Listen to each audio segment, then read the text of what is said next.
ฟ้ามืดกะคงบ่โดนเห็นสนตาเว้นยา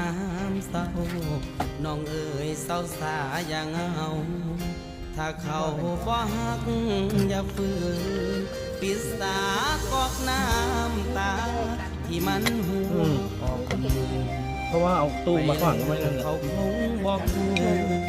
อย่าฝืนให้เสียเวลา อย่าห้ามน้องขออายจ้ามือนี้ขอพัดพาเพียงใคร